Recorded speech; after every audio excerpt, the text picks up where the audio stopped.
Guess who's back? So, I was only planning on being gone for a week, but that week ended up turning into many, many weeks. So, that's enough of that. So, I am going to rank each What If episode in an extremely biased way because, I'm not live reacting to each and every individual one. That's not happening anymore, so let's go! But before we get into that, what is up, my dudes, and welcome back to my channel. If you're new here, what's up? I am One Creative Ginger, and in this house we have incoherent rants about movies, TV shows, and anything fandom related, all while dressed in cosplay. So, like and subscribe if you want to see more of this. So I have live reacted to the first two episodes, but like I said, I'm not feeling it anymore, so instead I'm just gonna rank them all in this video from like most interesting to like the most meh, you know, because like they weren't bad, but like some of them just weren't there, you know? So I'm gonna be real quick in summarizing the first two since I already went pretty in depth in them. So first one, I love Peggy Carter as Captain America, you know, she was very badass, and she had a lot more chemistry with Steve in this version than she did in the movie, which makes sense because their roles are reversed, so there's a lot more in common that they have, you know, and it just doesn't seem forced like it was in the original, right? And then in the second one, obviously, T'Challa is literally the best Marvel character because, like, this guy just literally convinces Thanos not to commit genocide for one, and he, like, saves Drax's family and like planet as well. Like, this guy is solving all the problems, you know? Plus, we got Nebula, and also the Collector was really interesting as like a villain type, even though they could have done a lot more with him, but you know, they didn't, and he did get, you know, his karma, which was, you know. So we're moving on to the next episode, which apparently there was a serial killer who ends up killing the Avengers, and at first I was like, that doesn't sound fun. It sounded weird in concept, but like once you watch it, it's actually pretty fun because it ends up being a murder mystery, which I ended up accusing literally every character that acted even a tiny bit suspicious of being the killer. Like, I was accusing Natasha, Clint, Coulson, like Betty Ross, and even Fury at one point because I was like, right, but yeah, I didn't trust anyone, because like even towards the end, it kind of implied that there was a ghost, there was some paranormal shit going on, and I was just like, what is going on? And of course, you know, it ends up being Hank Pym, who, you know, is not a very prominent character in the MCU. Like, he's in both Ant-Man movies, or at least one of them, but like you're not gonna think of him right away when you think of the MCU, right? So he was an interesting choice to be the serial killer. Plus, like, his motivation was like his daughter was part of S.H.I.E.L.D. and then she ended up dying because she was part of S.H.I.E.L.D., right? And then like his wife was also too, but like he was really focused on his daughter, which was kind of strange. But again, he's a serial killer, he's gonna be a little yeah, I don't know. Hank was an interesting choice to be the serial killer, and it was interesting to see how he went about killing everyone, like especially the Hulk, because yeah, like that's his whole thing, he can't really die, but Hank found a way. Yeah, it ended up being more interesting than I was expecting, so I do appreciate that. So keeping it going, we have the Doctor Strange episode, and I've never seen the original movie, so I'm not quite sure what goes on in the original, and so I have nothing to like compare it to like I have for the first two episodes, right? But what I do appreciate about this is when a man will just absolutely lose his shit when like his partner is killed and he just goes insane, you know, like Castlevania style, right? With Dracula, it's good shit, right? So like this man just literally destroys his entire universe, dimension, you know, in the multiverse, right? And all because he wanted to save the love of his life, but it was not possible, which, for one, ooh, right? But like, ooh, yeah, he tries to find a way, and he technically does save her, but, nope, no, the whole universe just collapses. He don't get a happy ending, which honestly was really fun.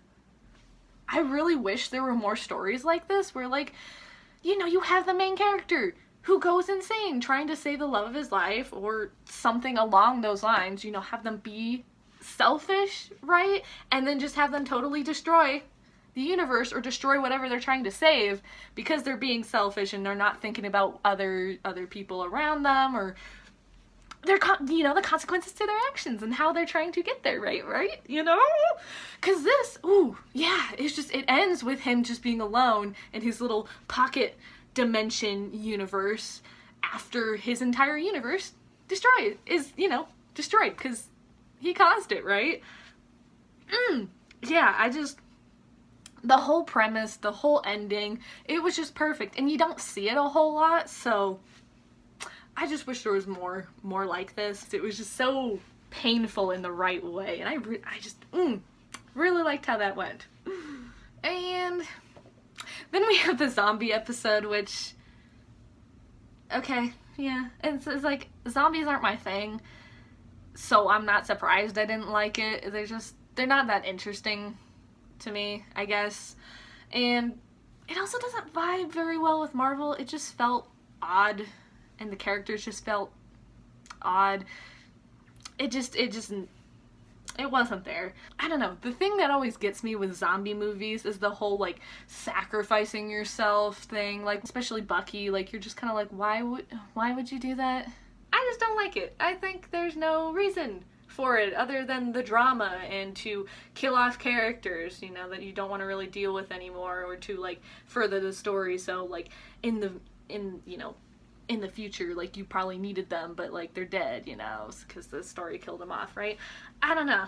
I've just never been a fan of that. So, yeah, I'm not surprised I didn't like the zombie one. But the next episode gets way better because we got Killmonger basically just being Palpatine during the Clone Wars, where he's literally just playing both sides to get what he wants.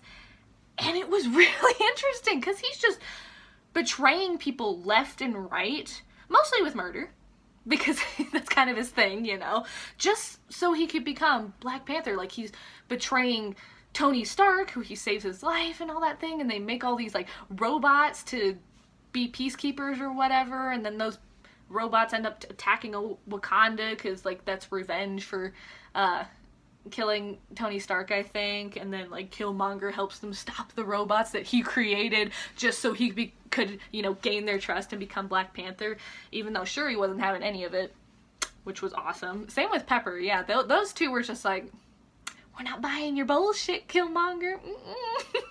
We know you've been killing everyone left and right just so you could get what you want, right? But, like, I don't know, he was a lot more sneaky in this one, and I feel like that fit him a lot more, where he was just, like, very upfront in the movie of what he was about. This one he wasn't. So it was interesting to watch because you're just not really sure what he's gonna do, who he's gonna betray, who he's gonna kill, you know, like, you don't really know what's gonna happen.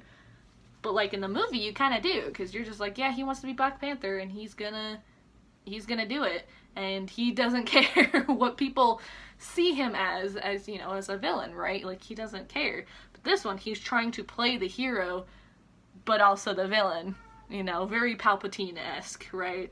It was a great episode, very interesting, and I enjoyed it a lot.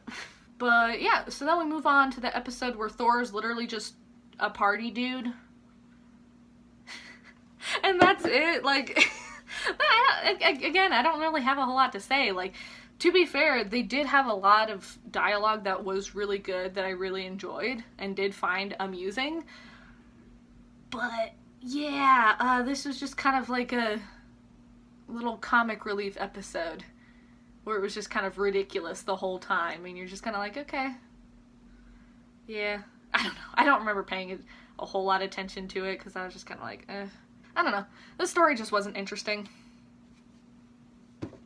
To me, at least, you know, it was meh, right?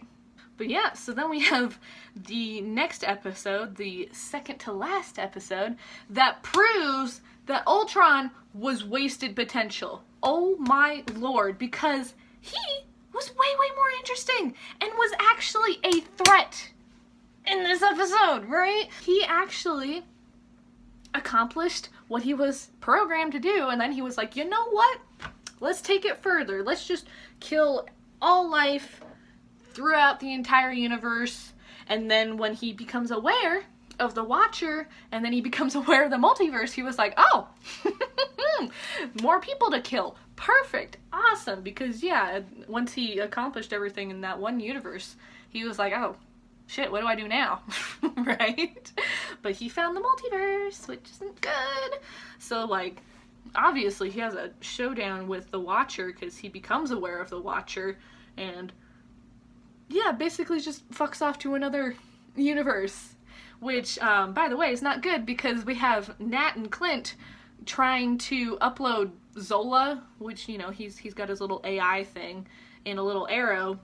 They're trying to find him, but, you know, they can't upload Zola to Ultron's, like, main computer whatever thing, you know, because he's in a completely different universe. He's totally out of range, so they're just like, well, shit, what do we do, right? After Ultron fucks off to another dimension, obviously the Watcher goes to Doctor Strange, because Doctor Strange kind of becomes aware of the Watcher a little bit after he, you know, destroys his universe, right? So obviously the Watcher goes to Doctor Strange and is like, hey, want to stop Ultron? Because what just happened is not good, because he's gonna destroy the whole multiverse, right? So obviously we get to the last episode where obviously the Watcher stops watching everything and ends up recruiting Captain Carter, who, by the way, has like the most intense sexual tension with Natasha every time they interact. And I just love that, but like, getting back on track, he also recruits Star-Lord, T'Challa, and Gamora, which apparently she doesn't have her own episode, which I thought she didn't, but like I had to go back and check just to make sure I wasn't going crazy. She doesn't, so she just shows up and the Watcher recruits her, so that's a thing. But yeah, he also recruits Killmonger, Party Thor, and Doctor Strange, of course. So they all go fight Ultron, and they end up, you know, getting back to Ultron's original universe, the one he was created in, right, and ended up destroying. So Natasha ends up showing up because Clint dies because he's being a little bitch. He was annoying me. I just couldn't stand him in that last episode. Yeah, but I understand why he was like that, you know, but still annoying. But Natasha ends up showing up, and again, more sexual tension between her and Peggy. For some reason, I don't know, I'm loving it though, but like, there was no reason for it to go that hard, you know. They were intense. They had, they were, you know, they had no business being that intense, right? It was just beautiful. I love it. So Natasha ends up helping the rest of their little, you know, multiverse, Guardians of the Multiverse, I think that's what they called them. Yeah, so Natasha ends up helping them, and they end up finally uploading Zola into Ultron's body so he can essentially kill Ultron, and, you know, that's that. Or so we think, because then Killmonger ends up taking the stones and, you know, tries to be like, and then of course he tries to reason with everyone to be like, hey, we can do whatever we want with these, right? Let's do some shit. And everyone's just kind of like, what's going on? But of course, you know, that's not the end of it, because Zola ends up gaining control of Ultron's body, and he's like, nah, I'm taking those stones. And so Zola and Killmonger are like having this fight over the stones, and they're all just kind of like they're not connected to anyone, which is apparently what the Watcher wanted them to do in the first place, and Doctor Strange ends up, you know, realizing that and being like, oh shit, this is what we're supposed to do. So he ends up trapping the two of them in a little pocket dimension, so the stones are like forever trapped in this little like fight between Killmonger and Zola. And so yeah, that's literally how it ends up finishing, you know, like that's how they defeat Ultron and keep the Infinity Stones away, because they tried to destroy them, but turns out they can't destroy them, right? So, yeah. It ends with them being trapped in a pocket universe and everyone goes home except for Natasha, who, you know, her whole universe is destroyed. She can't really go back to an empty universe, right? So the Watcher ends up taking her to the serial killer world where she dies because Hank Pym kills her. So he takes her there so she can have a happy life, you know? And that's it. That's basically how it ends, which is, whew, pretty crazy, like, honestly. So, time to rank these bad boys. So, obviously, in last place, we have the zombie episode, because it was the least interesting to me. I didn't have a lot to say about it, so, you know, that's where it stands. And in 8th, we have the Party Thor episode, which was better than the zombie episode, because it did have some great dialogue, but still, you know, it was very meh, not the best. So then in 7th, we've got the serial killer episode, which did end up being a lot better than I was expecting, but I just really didn't end up liking it as much as the other ones, even though it was interesting. But like, I don't know. I'm not super into murder mysteries, because they just end up confusing me a lot of the time, which is what this one did too. I didn't know who the killer was, you know, I thought I could figure it out. No, I can't. I'm too dumb for that. Not a lot of brain cells up in here, you know. But yeah, so in 6th place, we have the Doctor Strange episode, which was really fun. I did enjoy it a lot, but I never saw the original, so I didn't really have anything to compare it to, like I did for the other ones that were like remakes of a movie that already existed, right? So I just, yeah. Even though I do think it has a storyline that should be explored more, because it was fun, and you don't see it a whole lot, right? And then in 5th, we have the If Ultron Won episode, which, you know, it did make Ultron a way better villain, but again, Clint and the Watcher were kind of annoying in that episode. I didn't like them a whole lot. They just, which I understand why they were like that, but like, it did end up making Ultron a lot better, but I just liked a lot of the other episodes a lot more, so that's why it's there. So in 4th, we had the Captain Carter episode, which also was fun, but some of the dialogue and, of course, the animation with the faces, you know, they had their moments where they were like, right? But it was still fun. I thought the tentacles at the end were an insane choice, but really fun too. Of course, in 3rd, we have the Killmonger episode, which was very interesting. And again, his like Palpatine during the Clone Wars thing, where he's just like playing both sides, betraying everyone, murdering everyone, and just kind of getting away with it the whole time, even though Pepper and Shuri get a little suspicious of him, right? It was a roller coaster. You never knew what the hell he was gonna do next. It was great. And of course, in 2nd, we have the Star-Lord T'Challa episode, because I'm very biased because I love T'Challa so much. He is my favorite boy. And the fact that he convinces Thanos not to commit genocide is insane. And also, you know, Nebula was awesome, and the Collector was also a really interesting villain. He was a lot more interesting than he was in the Guardians of the Galaxy. So I appreciated that. And, of course, in 1st place, because again, I am very biased, we have the finale purely because Peggy and Natasha's sexual tension was just, mwah, perfectly on point. I loved it. It was just so great. And, you know, they defeat Ultron and save the multiverse or whatever, you know. You know, yeah. But yeah, so I did have a lot of fun watching these episodes, even though, you know, I wasn't feeling live reacting to all of them, mostly because live reacting's pretty exhausting, and I didn't feel like I was reacting to them as much as I should be. They were just kind of like, oh, fun. You know, because I am at the point where I'm kind of sick of Marvel. As a whole, it's a really fun concept, and I'm really glad that they went a fan fiction vibe type of way, you know, because it's a great idea, because they could just go crazy with it, be ridiculous, you know, see what could have been. It was a fun time. I just didn't feel like live reacting to the rest of them, because yeah, that's a lot. and I'd rather live react to other things that I'm a lot more passionate about, because What If is kind of just like, ooh, fun, not like